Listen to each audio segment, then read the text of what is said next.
अजून झोपले नाहीस? झोपेत कोणी दार उघडतं? नाही तसं नाही, बेडरूम मधून इथपर्यंत येऊन दरवाजा उघडेपर्यंत वेळ जातो.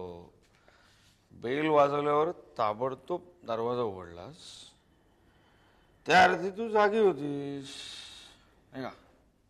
हे पाहायला की मी किती वाजता येतोय. त्यानं काही फरक पडणार आहे? अजिबात नाही. शरद, मी जागी होते कारण मला तुझ्याशी महत्वाचं बोलायचंय. अरे वा, म्हणजे तुला माझ्याशी बोलावंसं वाटतं तर व्हेरी गुड. आणि महत्वाचं बोलायचं ते त्याहूनही गुड, व्हेरी गुड. म्हणजे मला आता जीवाचे कान करून ऐकावं लागणार आहे नाही का? शरद, मी जे काही बोलणार आहे ते तू शांतपणे ऐकून घे, समजून घे. आकांड तांडव करू नकोस. रॉनी, अक्षता झोपलेत आणि आपण हीच वेळ गाठून बोलू शकतो. बोला बोला बोला बोला.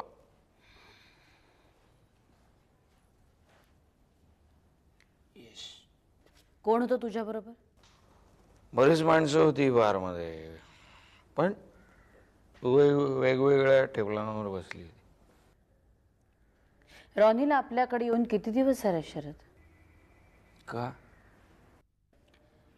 रॉनी तुझ्या मित्राचा पुतण्या. तो खूप चांगला मुलगा आहे हे मला मान्य आहे.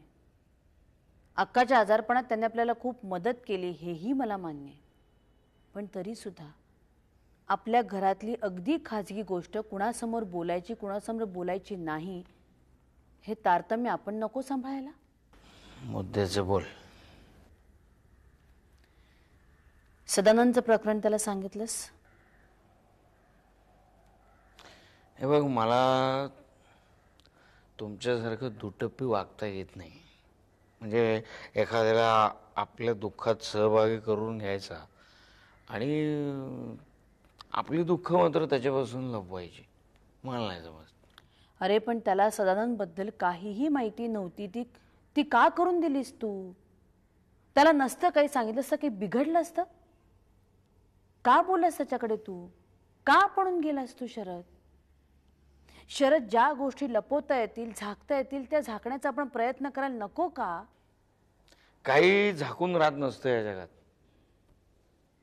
कळलं ना? आपल्याला असं वाटतं की आपण लपवतोय, पण सगळ्या जगाला ठाऊक असतं आपण काय लपवतोय. आणि आपण आपल्या माणसाशी जर का मनमोकळेपणानं बोललो तर उलट गैरसमज कमी होतात ना. तुला रॉनी त्रयस्थ नाही वाटत? मला तूही त्रयस्थ वाटतेस सुद्धा. मी? माझी पत्नी सुधा जोशी ही मला त्रयस्थ वाटते. अशी काय वागते मी शरद? सुधा, तू स्वतःचं वागणं माझ्या नजरेतून एकदा अभ्यासून बघ, म्हणजे तुला कळेल. म्हणजे माझ्या तुझ्याकडून काही मोठ्या अपेक्षा नसतात, मुळीच नाही. मला फक्त एवढं सांग की माझं तू ऐकावंस, ऐकून घ्यावंस, मला विचार करावास. तुला खरं सांगतो, माझं मनातलं बोलणं कुणीतरी ऐकावं, कुणीतरी ऐकून घ्यावं, असं माझं कुणीतरी असं असं मला वाटतं. आणि मी जेव्हा जेव्हा तुझ्या डोळ्यात बघतो ना, मला तुझा अलिप्तपणा जाणवतो नेहमी. माझ्या शब्दांचा, माझ्या प्रत्येक गोष्टीचा तुला कंटाळा आलेला असतो असं वाटतं मला.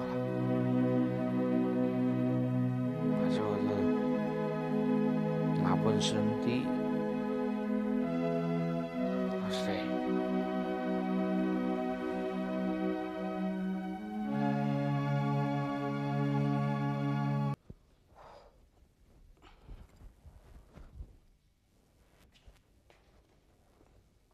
Good morning. Hi, good morning. काय आज सकाळी सकाळी फिरायला? हा, फिरायला नाही, मॉर्निंग वॉक म्हणे.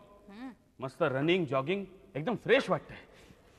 अरे मग मला सुद्धा उठवायचंस, मी नसते का आले? झोपलेल्याला उठवणं मी पाप समजतो. अच्छा. ट्रॅक सूट नवीन दिसतोय, घेतलास की दिला? शर्टासारखा. नवीन घेतला ग कालच, पण चॉईस तिचा. हा कलर म्हणे मला एकदम शोभून दिसतो. It adds to my personality. No doubt. पमीचा चॉईस कसा चुकेल बाबा, ती एकदम राईट ट्रॅकवर आहे.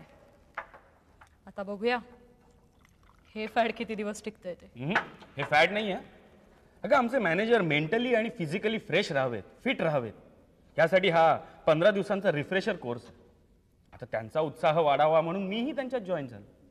आणि तो तू जॉईन करावास हा सल्ला सुद्धा पमीनेच दिला असेल. Correct. She is really smart. आमच्या स्टॅग्नन्सी आलेल्या मॅनेजमेंटमध्ये थोडासा पॉझिटिव्ह चेंज येणं फार आवश्यक होतं. हा पॉझिटिव्ह चेंज घरच्या मॅनेजमेंटपर्यंत नाही आला म्हणजे मिळवलं. कम ऑन अनु, अशी सर्कॅस्टिक स्टेटमेंट करू नकोस. चांगल्याला चांगलं म्हणण्याचा थोडा मोठेपणा दाखव. निशांत, सुधा जोशीच्या मुलीला खोटं बोलता येत नाही आणि पमीबद्दल खरं बोललेलं तुला पटत नाही. हे बघ, पद्मजा एका चांगल्या घरातली हुशार मुलगी आहे.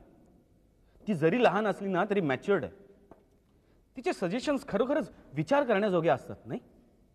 आणि माझ्या सजेशन्स त्या विचार करण्याजोगे नसतात.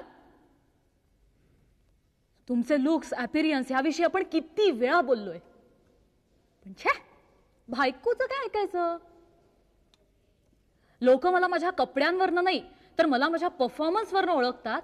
हे तत्वज्ञान मला तूच शिकवलं होतंस ना. माहितीये का, बरेच वेळा ऐकवलेस तू ते. एनिवे, ह्या सगळ्याचा शेवट तू तुझ्या आईच्या घरी जाण्याने होतो. तेव्हा कधी निघता आपण? सॉरी निशांत, या वेळेला मी आईकडे जाणार नाहीये. नाहीतर तुम्हाला काय ऐतीच मोकळीक मिळेल. रोज मॉर्निंग वॉक एकत्र, रात्रीच्या पार्टीज एकत्र. अनु, तिला पार्टीला घेऊन जा असं मला कोणी सांगितलं होतं? तूच ना. म्हणून त्या लगेच हातात हात घालून पार्टीत मिरवायची गरज नव्हती तिला. अनु, बी स्पोर्ट. एक फ्रँक ओपिनियन दे मला. ती पार्टीत मिरवण्यासारखी नाही.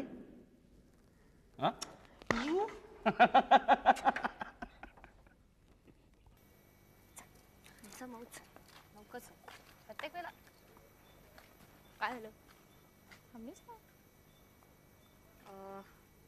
अक्षू, आज आपण नेहमी ज्या रस्त्याने जातो ना त्या रस्त्याने नाही जायचं.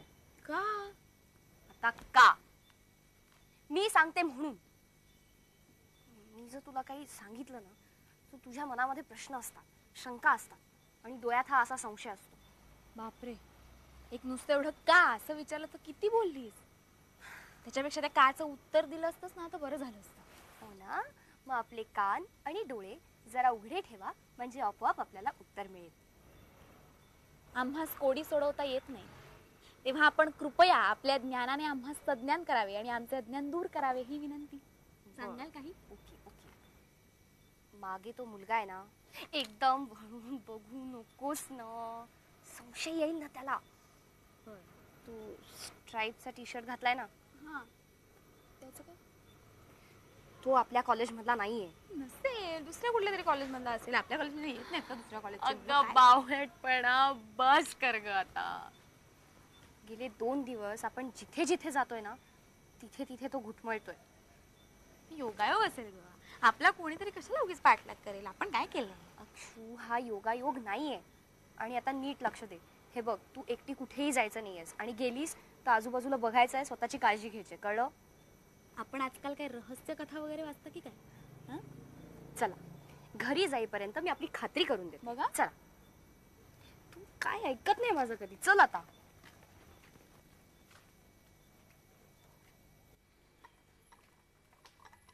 अरे जेव्हा तुझ्या सेक्रेटरीचा मला फोन आला ना की आमच्या बॉसना तुम्हाला भेटायचंय, तुमची अपॉइंटमेंट हवी आहे, कधी वेळ द्याल, मला नाही काही सुधरेच ना.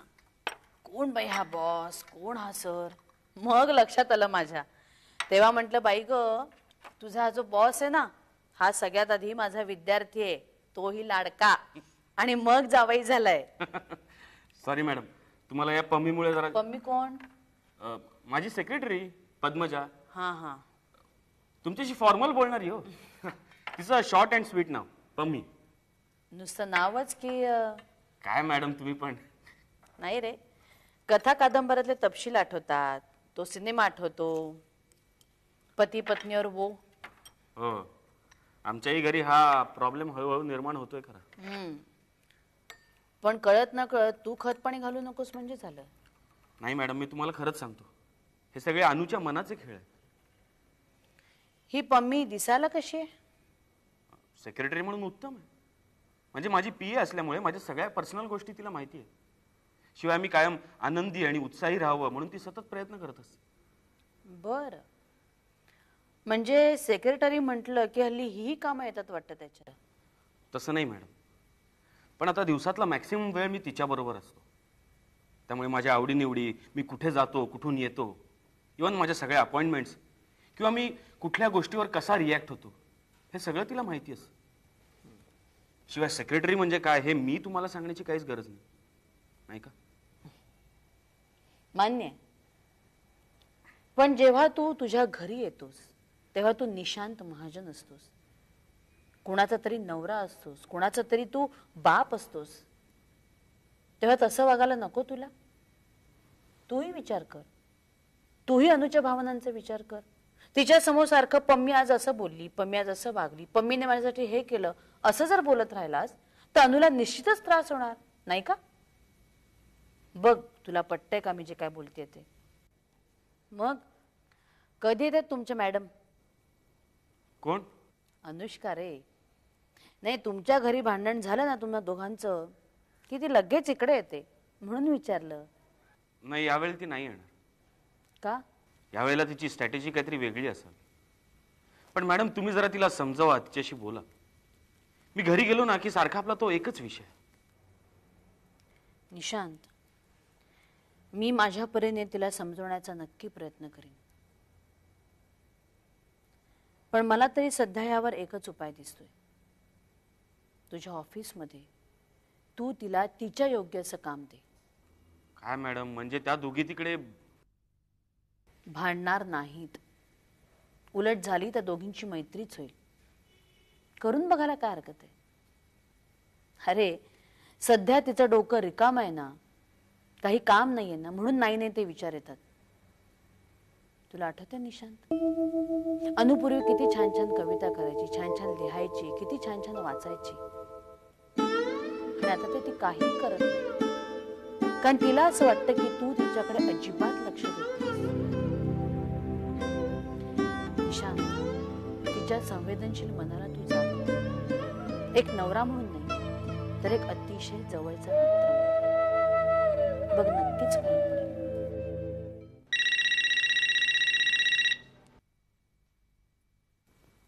हॅलो. हां आलोच.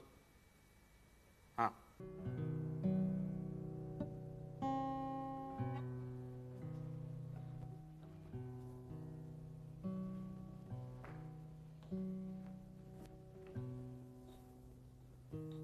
का रे रॉनी, शरद अंकल, तू आज घरी कसं काय? आज ऑफ असतो मला अंकल. अरे हो, मी विसरलोच. बरं, सुधा कुठं आहे?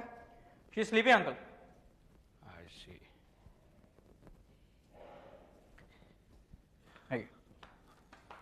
अरे वा, थँक्स. वेलकम. इतक्या आठवणीनं मला अक्षरशः सुद्धा पाणी आणून देत नाही. शरद अंकल, आता पाणी आणून देणं ह्यात एवढं कौतुक करण्यासारखं काही नाही. ओके. तू गिटार वाजव ना. वाजव वाजव, मला आवडतं रे गिटार. छान वाजवस. थँक्स. नाही म्हणजे मी कांचे नाही हा, मला थोडंफार कळतं. तेच महत्वाचं असतं. एक सांगू शरद अंकल? सांग ना. नाही असं नाही, सिरियसली सांग ना. बघ. अरे बाबा बोल, ऐकतोय, बोल. शरद अंकल, तुझी आणि माझी ओळख होऊन फार कमी दिवस झाले असले ना, तरी सुद्धा गॅरी अंकलनी मला तुझ्याबद्दल, मन्ना अंकलबद्दल, जया अंकलबद्दल खूप छान छान गोष्टी सांगितल्या. He told me about your greatness, your kindness, आणि एस्पेशली तुझ्या ब्रिलियन्सबद्दल खूप बोलायचा तो. हे तो गॅरी आहे ना, गॅरी एक नंबरचा कलईवाला आहे. तो उगाच जास्त कलई लावत फिरतो हा. त्याचं ऐकू नकोस तू. ओके, पण तुझं समोरच्याला समजावून देणं, समोरच्याला समजून घेणं, हे मी स्वतः सुद्धा अनुभवतोय ना. आता बघ ना, तू माझ्याशी सुद्धा किती मोकळेपणाने वागतोयस. अरे तूही तितकाच मोकळा आहेस म्हणून. हो, पण मला आता जे काही बोलायचंय ते मी त्याच मोकळेपणाने बोलू शकीन की नाही, आय डाऊट. अरे बोल की. शरद अंकल, तू माझ्यापेक्षा सगळ्याच बाबतीत मोठा आहेस, वयाने, अनुभवाने, शिक्षणाने. पण तरी सुद्धा मी जे बोलतो ते नीट समजून घे. शरद अंकल, तुझ्या दारू पिण्यामुळे घरच्या सगळ्यांनाच खूप त्रास होतोय. It's my request, please stop this. दारू सोडपाची माका किती सांगता रे तू? माका किती सांगता? हो, अहो तुका जे काय सांगताय ते नीट ऐकून घे प्लीज. माझ्या डॅडनी दारू सोडली होती रे, पण मी त्याचा रिलॅप्स बघितलाय. ममा गेल्यानंतर ही स्टार्टेड ड्रिंकिंग अगेन, आणि मग तो एकदम अनकंट्रोलेबल झाला रे. आमचे सगळे प्रयत्न, all our efforts, all went in vain. दिवस रात्र तो फक्त दारू प्यायचा. पाणी नावाची गोष्ट असते हेही विसरला तो. He was just uncontrollable. त्याच्या पिण्यामुळे आमच्या घराचं संतुलनच बिघडलं. We lost all our balance. आणि मग ज्या रिस्पेक्टनी तो सोसायटीमध्ये वावरायचा, he lost all that respect. आणि दारूमुळे असं होतं, you tend to lose your respect. Sharad uncle, Sharad uncle please ऐक ना, प्लीज. एवढ्या सुंदर आयुष्याची माती करू नकोस. You have a lovely family, don't lose it. Sharad uncle, anything in excess is poison. Listen to me. Alcoholic anonymous मध्ये जा प्लीज. अरे माझ्या डॅडची अवस्था बघवत नसे रे मला. यु नो, रात्री झोपताना सुद्धा तो उशाशी दारूचा ग्लास घेऊन झोपायचा, आणि सकाळी उठल्या उठल्या त्याला पहिला दारूचा घोट लागायचा, नाहीतर उठण्याच्या परिस्थितीत नसे तो. सॉरी मी इतकं बोलतोय, पण राहवलं नाही म्हणून बोललो. I feel for you Sharad uncle, please.